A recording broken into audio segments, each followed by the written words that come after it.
skeleton. I push on north. For some reason, I feel safer traveling, trailing these monsters and running away from them. And I keep a careful watch. I have seen the Martians feed. Should one of their machines appear over the top of trees, I'm ready to fling myself flat on the earth. I come to a chestnut tree. October chestnuts are ripe. I fill my pockets. I must keep alive. 2 days I wander in a vague northerly direction through a desolate world. Finally, I notice a living creature, a small red squirrel in a beech tree. I stare at him. I wonder. He stares back at me. I believe that at that moment, the animal and I share the same emotion, the joy of finding another living being. I push on north. I find dead cows in a brackish field. Beyond the charred ruins of a dairy, the silo remains standing guard over the wasteland like a lighthouse deserted by the sea. Astride the silo perches a weathercock. The arrow points north. Next day, I came to a city vaguely familiar in its contours, yet its buildings strangely dwarfed and leveled off, as if a giant hand sliced off its highest towers with a capricious sweep of his hand. I reached the outskirts. I found Newark, undemolished, but humbled by some whim of the advancing Martians. Presently, with an odd feeling of being watched, I caught sight of something crouching in a doorway. I made a step towards it, and it rose up. It became a man, armed with a large knife.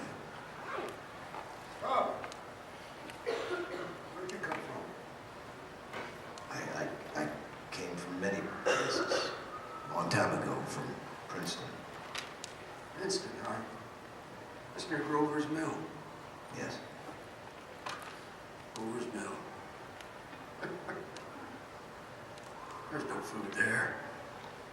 This is my country. All this end of town down to the river. There's only food for one. Which way you going? I don't know. I guess I'm looking for people. What's that? You hear something just then? Only a bird.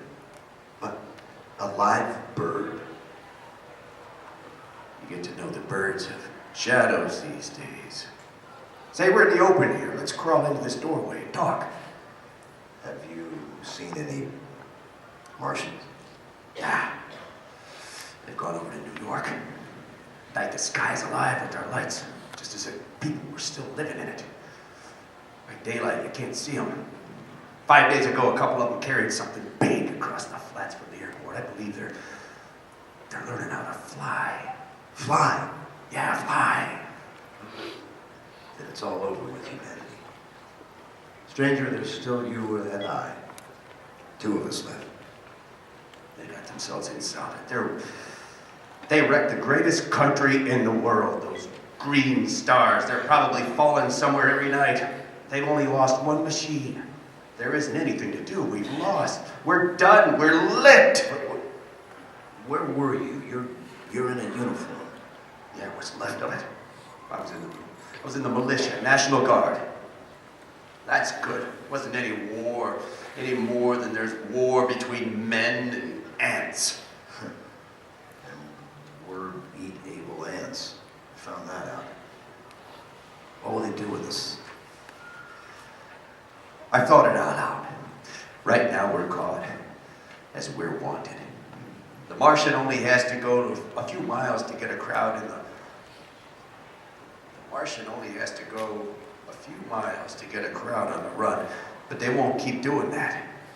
They'll begin catching us systematic, like keeping the best, storing us in cages and things. They haven't begun on us yet. Not begun. Not begun. All that's happened so far is because we don't have any sense enough to keep quiet. Bothering them with guns and such stuff and losing our heads and rushing off in crowds. Now instead of our rushing around blind, we've got to fix ourselves up according to the way things are now. Cities, nations, civilization, progress, done. But if that's so, what is there to live for? Well, won't be any more concerts for 1,000,000 years or so. What? No nice little dinners at restaurants. If it's amusements you're after, I guess the game's up. What is there left? Life. That's what I want to live. Yeah, and so do you. We're not going to be exterminated, and I don't mean to be caught either, and tamed and flattened or bred like an ox. No, sir. What are you gonna do? I'm going on. Right under their feet. I got a plan. We men as men are finished. I don't know enough. We gotta learn plenty before we've got a chance, and we've gotta live and keep free while we learn, see? I've thought it out loud, see? Tell me the rest. Well, it isn't all of us that we're made for wild beasts, and that's what it's gonna be. That's why I watched you. All these little office workers who used to live in these houses, they'd be no good. They haven't any stuff to them. They just used to run off to work. I've seen hundreds of them running wild to catch their commuter train in the morning for fear they'd get canned if they didn't. Running back at night, afraid they won't be in time for dinner. Lives insured and a little invested in case of accidents. And on Sundays, worried about the hereafter. The Martians will be a godsend for those guys. Nice, roomy cages, good food, careful breeding, no worries. After a week or so, chasing about the fields on empty stomachs, they'll come and be glad to be caught. Man, you thought it all out, hadn't you? You bet I have. And that isn't all. These Martians will make pets of some of them, training them to do tricks. Who knows? Get sentimental over the pet boy who grew up and had to be killed. And some, maybe they'll train to hunt us. That's impossible. No human being. Oh, yes, they will. There's some men who will do it gladly. If one of them ever comes after me, why, in the meantime, you and I, and others like us, where are we to live when the Martians own the Earth? I've got it all figured out. We'll live underground. I've been thinking about the sewers. Under New York, miles and miles of them. The main ones are big enough for anybody. Then there's cellars, vaults, underground storerooms, railway tunnels, subways. You begin to see, and we'll get a bunch of strong men together. No weak ones. That rubbish, out. And you meant me to go? Well, I gave you a chance, didn't I? Well, we won't quarrel about that. Go on. And we've got to make safe places for all of us to stay, see, and get all the books we can, science books. That's where men like you come in, see. We'll raid the museums. We'll even spy in on the Martians. It may not be so much we have to learn before. Just imagine this: 4 or 5 of their own fighting machines suddenly start off, heat rays right, left, and not a Martian in them. Not a Martian in them, but men who have learned the way how. It may even be in our time. Gee, imagine having one of